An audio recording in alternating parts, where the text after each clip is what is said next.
Iran launched over 200 rockets into Israel last night alone. Some of those managed to evade Israel's vaunted air defenses, hitting 22 different sites. So what's next in terms of Israel's offensive and defense? Joining me now is Gideon Sar, the Foreign Minister of Israel, in an exclusive interview. Mr. Foreign Minister, thank you so much for taking the time. We know that Israel has struck a number of the ballistic missile sites. They're taking out a significant portion of their arsenal, but Iran is said to have an additional 1,000 to 1,500 ballistic missiles. Even with the sophisticated defense systems that Israel has, like Iron Dome and David Sling, how long and how capable is Israel willing to withstand what could be more barrages in the days and weeks to come? Thank you, Biana. And of course, when we took this historic decision, tough decision, we knew we will have difficult times and we will face casualties. And but saying that, we didn't have any other choice, simply because they went forward with their nuclear program, reached very soon to nuclear weapon, which we cannot allow for a country that openly declaring and acting for the elimination of the Jewish state, and at the same time going forward for a huge missiles plan, ballistic missiles plan. So if we wouldn't act, we would have confronted with a much more catastrophic attacks on our cities and on our communities. So it was really in the last minute, because these two threats creates threat of elimination if we will not act. This is why we acted. While we acted, we knew that there will be tough days, casualties, but we know we must continue to do this historic work for our people in order to guarantee the future of our people and of our state. And we know that the United States, along with other allies, have shot down a number of these missiles that have come down and helped in Israel in its defense. Have you received assurances from the United States that the U.S. will continue to provide defensive aid for the days and weeks to come, however long this conflict may last?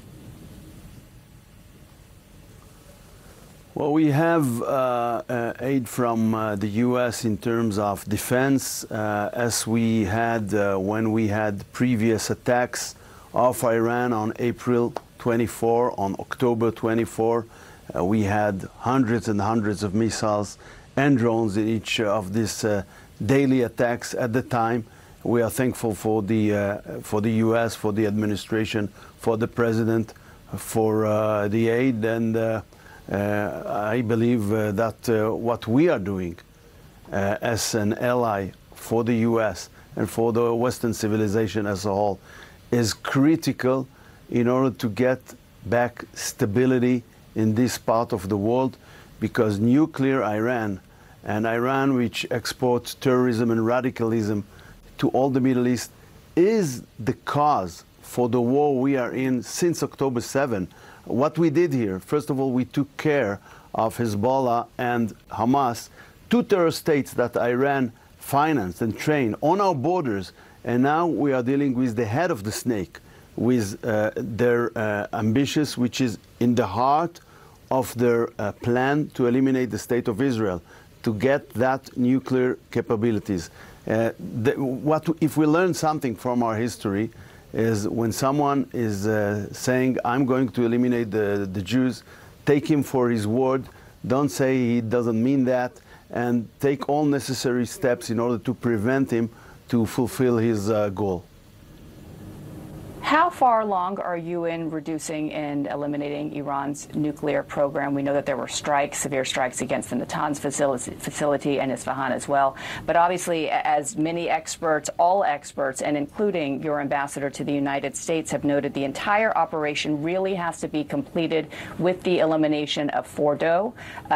Despite all of the sophisticated weaponry that you have in your arsenal, you do not have the B-52 bombers that are needed, as well as the bunker buster bombs that only the United States has. So are you hoping, are you anticipating that the United States will join you in eliminating the nuclear program fully by going after Fordo 2?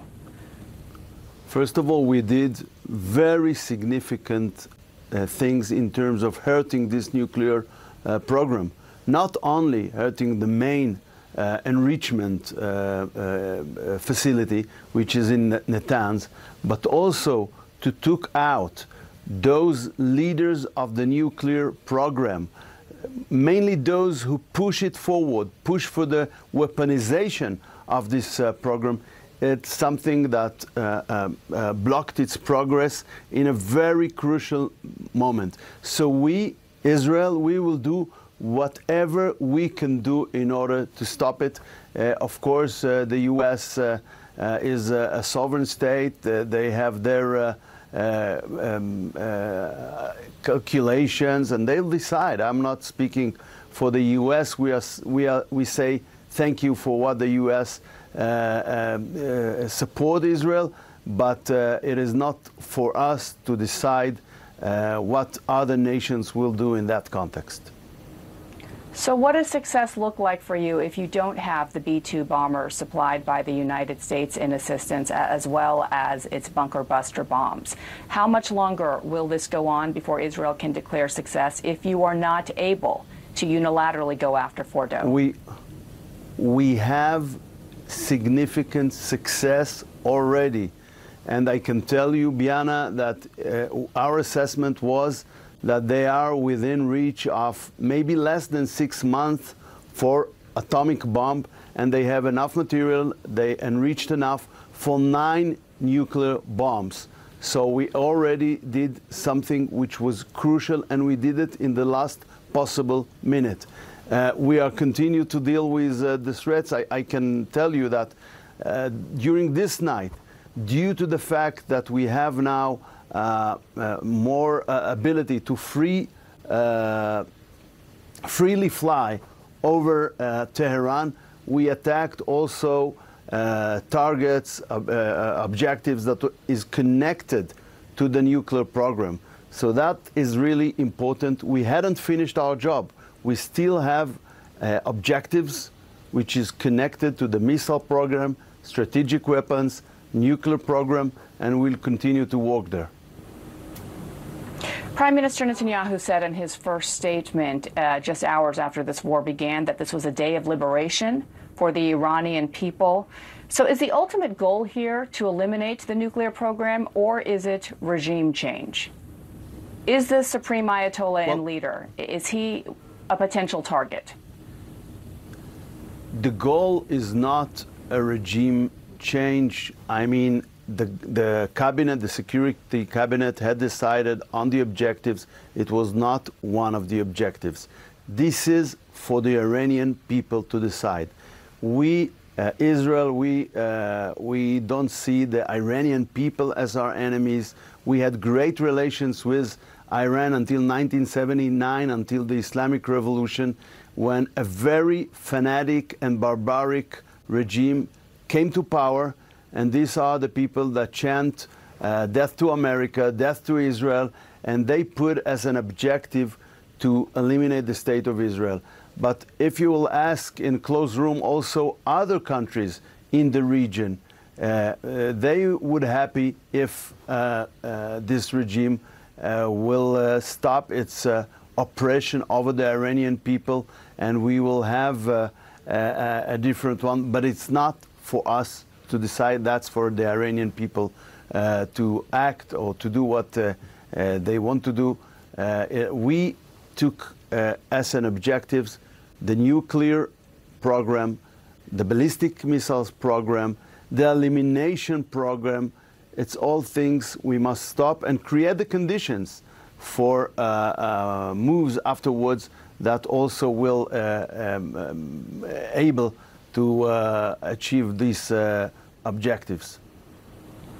Mr. Foreign Minister, quickly, I'm sure you're aware there is a question and confusion about how much the United States was involved prior to this attack, how much the United States knew about what this attack would look like. So can you clarify for our viewers once and for all, was the United States on board and made aware of every single plan that Israel had in terms of unleashing this war over the past week? We know that the president has now come out in support of it, but that's different than whether or not they knew about what Israel was going to do and were in support of it. I won't say more than we informed the U.S. administration that we are going to act, and we did it after we gave chance to negotiations between the U.S. and Iran, and hopefully they would have reached an agreement that would achieve this goals by peaceful means.